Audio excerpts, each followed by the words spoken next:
জঙ্গল মানে কি শুধুই কিছু পরিচিত দৃশ্য, গাছ, পাখি, ফুল, ফল, নাকি এমন কিছু মুহূর্ত যা হঠাৎই প্রকৃতির বুক চিরে আমাদের সামনে এসে হাজির হয়, আর আমরা কিছুক্ষণ তাকিয়ে থাকি বিশ্বাস করতে না পেরে? আজ আপনাদের শোনাবো ঠিক তেমনই এক গল্প। পাহাড়ের পাইন বনের মাঝে এক বিরল প্রাণীর গল্প, কার্শিয়াংয়ের ডাউহিল। ভোরের আলো তখনও জঙ্গলের অন্ধকার কেটে মাটি ছুঁতে পারেনি। পাইন গাছের ফাঁক গলে ইতিউতি নরম রোদের ফালি বের হয়েছে। চারপাশ শান্ত, শুধু মাঝে মধ্যে কিছু ঝিঁঝি ডেকে যায় নিজের মনে। হঠাৎই দূরের ছোপটা নড়ে উঠল, চোখে পড়ল একটা হরিণ। সত্যি হরিণ তো? প্রশ্ন জাগল মনে।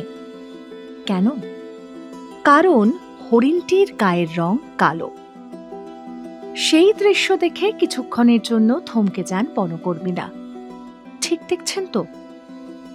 বিরল মুহূর্তটি ক্যামেরাবন্দি করেন কার্শিয়াংয়ের ডিএফও দেবেশ পাণ্ডে।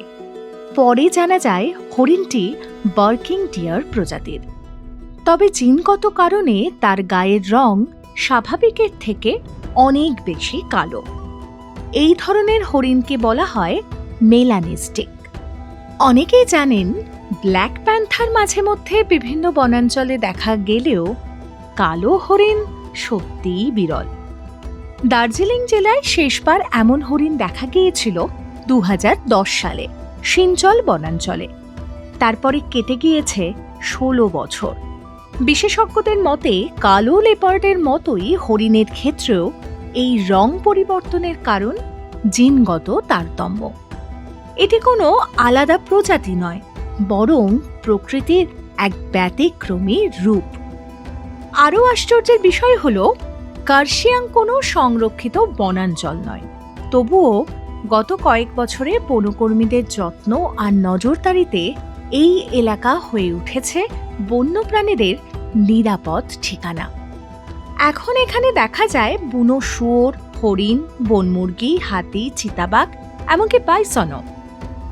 গত 2-3 বছর ধরে কার্শিয়াংয়ের জঙ্গলে ঘোরাফেরা করছে একটি ব্ল্যাক প্যান্থার। বনকর্মীদের ধারণা, খাবারের অভাব না থাকায় এই জঙ্গল ছেড়ে সে আর অন্য কোথাও যাচ্ছে না।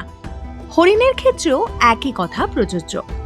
ডিএফও দেবেশ পাণ্ডে বলেন, এটা অত্যন্ত বিরল ঘটনা। হরিণটির রং কালো হওয়ার পিছনে জিনগত কারণ রয়েছে। আমরা লক্ষ্য করেছি এটি মূলত ডাউহিল এবং বাগোড়া এলাকায় ঘোরাঘুরি করছে। খবর ছড়ানোর সঙ্গে সঙ্গেই তৎপর বন দপ্তর। কালো হরিণটির স্বাভাবিক চলাফেরায় যাতে কোনো বাধা না আসে, সেজন্য ডাউহিল ও বাগোড়া এলাকায় নজরদারি বাড়ানো হয়েছে। তার গতিবিধির দিকেও রাখা হচ্ছে নিয়মিত নজর। সিঙ্গালীলা, সিঞ্চল, মহানন্দার মতো বড় বনাঞ্চল থাকা সত্ত্বেও কার্শিয়াংয়ে এমন কালো হরিণের দেখা পাওয়ায় অবাক বনকর্মীরাও। পাহাড়ের জঙ্গলে আজ শুধু সবুজ নয়, লুকিয়ে ছিল 16 বছরের অপেক্ষা ভেঙে ফেরা এক কালো হরিণের নিঃশব্দ গল্প। এখন থেকে যেদিকে নজর থাকবে বনকর্মীদের।